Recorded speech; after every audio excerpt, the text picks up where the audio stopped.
నెల్లూరు జిల్లాలో మంత్రి కాకాని గోవర్ధన్ రెడ్డి, మాజీ మంత్రి సోమిరెడ్డి చంద్రమోహన్ రెడ్డి మధ్య ఆరోపణలు ప్రత్యారోపణలు జోరుగా సాగుతున్నాయి. సర్వేపల్లి నియోజకవర్గంలో ఎక్కడ చూసినా మద్యం డంప్ దొరుకుతోందని, ఇదంతా కాకాని ఎన్నికల కోసం నిల్వ చేశారు అని సోమిరెడ్డి ఆరోపించారు. సోమిరెడ్డి ఆరోపణలకి కాకాని స్పందించారు. మద్యం దొరికిన రైస్ మిల్ ఓనర్ కి తనకు సంబంధం ఉందని నిరూపించాలని సవాల్ విసిరారు.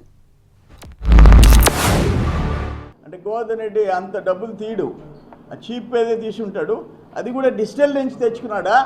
డిస్టిలరీ నుంచి అయితే బాటిల్ 20 రూపాయలు, బయట అయితే 150 రూపాయలు. అందుకని దీని మీద తరో ఎంక్వైరీ జరగాల.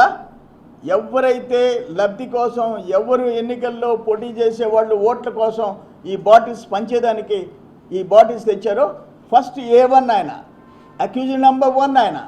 కాకాని గోవర్ధన్ రెడ్డి ఎలక్షన్కి వీళ్ళెందుకు బలి కావాలా? Actual culprit Kakani Govardhan.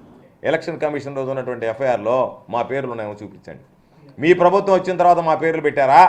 అంతకుముందు జరిగినటువంటి నిష్పక్షపాతంగా గవర్నర్ పరిపాలనలో జరిగినటువంటి వాటిలో మా పేర్లు ఉన్నాయా? నేను చెప్తున్నా, ఏమి నీ పేరు మాత్రం ఎందుకు పెట్టకూడదు నేను అడుగుతున్నా. ఎక్కడన్నా ఒకటి దొరికింది అని అంటే దానికి సంబంధించి రకరకాలైనటువంటి కారణాలు ఉంటాయి. వాళ్ళు ఎన్నికల వేళ ఏదన్నా బెల్టులకు వేసుకోవడానికి తెచ్చుకున్నారా, దేనికి తెచ్చుకున్నారని తప్ప నేరుగా తీసుకెళ్ళి ఎవడన్నా ఉంటే రైస్ మిల్లుల్లో ఆడు పెట్టుకుంటాడా ఎవడన్నా మామూలుగా ఎలక్షన్ టైంలో? కాకపోతే ఈరోజు నువ్వు మాట్లాడేటువంటి మాటలు, నువ్వు చెప్పేటువంటిది ఎన్నికల కమిషన్ నేరుగా గోవర్ధన్ రెడ్డిని ముద్దాయం చేయాలంటే నిన్నెందుకు ముద్దాయం చేయకూడదని నేను అడుగుతున్నా. నీ పాత్ర ఉందని చెప్పి నేను అంటున్నా.